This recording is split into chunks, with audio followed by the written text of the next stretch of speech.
Every night, Lena's phone would buzz softly on her bedside table, even when she hadn't touched it all day. At first, she thought it was just a glitch, an odd fluke in the new update her tech-savvy sister had installed. But then, the messages started, unseen by anyone else. They would appear as ghostly text on her screen, flickering in a strange, unnatural way, as if some invisible hand was writing directly onto her device. Lena was used to her phone's quirks. She was a teenager, after all, living in a world of endless notifications and blinking screens. But this was different. These messages weren't emojis or memes. They were words, disjointed and often haunting. Help me, you're next, or sometimes just a single word, like, please, or, gone. The messages didn't come from her apps or contacts. They appeared out of nowhere, as if her phone had become a portal to something sinister. At first, Lena dismissed it. Maybe a hacker or a prankster. Kids at school loved to mess around with ghost stories and creepy videos. But the messages grew more personal, more invasive. They knew things only her dead grandmother could have told her, like the secret spot she used to hide her favorite jewelry, or whispered warnings about her friends, as if something malevolent was lurking in the digital shadows. She deleted her messages, turned her phone off at night, but when she turned it back on, the texts appeared again, as if they had never gone away. One evening, Lena's best friend, Max, came over for a study session. She hesitated before showing him her phone, nervous about sounding crazy. As she unlocked it, a new message blinked onto the screen. Asterisk, they're here. Asterisk asterisk. Lena's stomach clenched.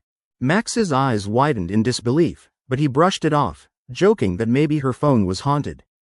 But Lena couldn't ignore the truth. Her phone was haunted, by something dark and unseen. That night, she dreamed of a shadowy figure crawling from the glowing screen, whispering her name. She awoke to find her room freezing cold, her phone vibrating violently on the nightstand. She snatched it up, expecting a new message, but the screen was dark. Her heart hammered. Suddenly, her reflection in the mirror over her dresser distorted. The face staring back was no longer her own but a twisted, ghostly version, eyes black and hollow. Her reflection reached out with a cold, transparent hand, and Lena recoiled, her scream catching in her throat. When she looked back at her phone, a long, jagged message filled the screen. Asterisk, you can't escape. We're inside. Asterisk asterisk. From that night, Lena's life changed. Unexplainable things began to happen. Her belongings would shift places, strange whispers echoing through her room, and her screen flickering with cryptic images. Shadows crawling across her walls, faces twisted in agony, eyes staring from the depths of her device. The messages grew more frequent, more desperate. Asterisk. Let us out. Asterisk asterisk asterisk. You're ours now. Asterisk asterisk and asterisk asterisk.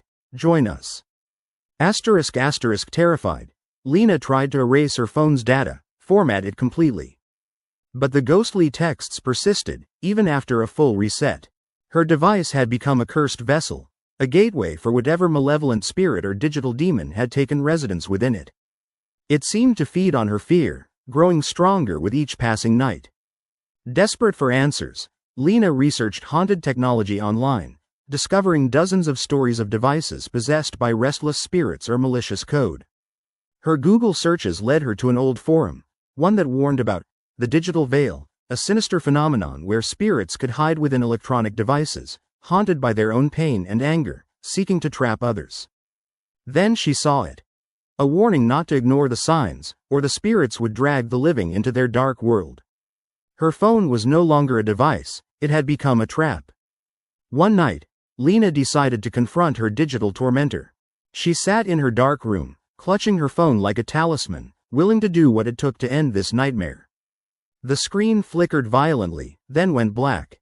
For a moment, she felt a silence, then a whisper, nearby but distant, cold and raspy. Let us out. Suddenly, her entire room flickered with ghostly shadows, and her phone exploded in a shower of sparks.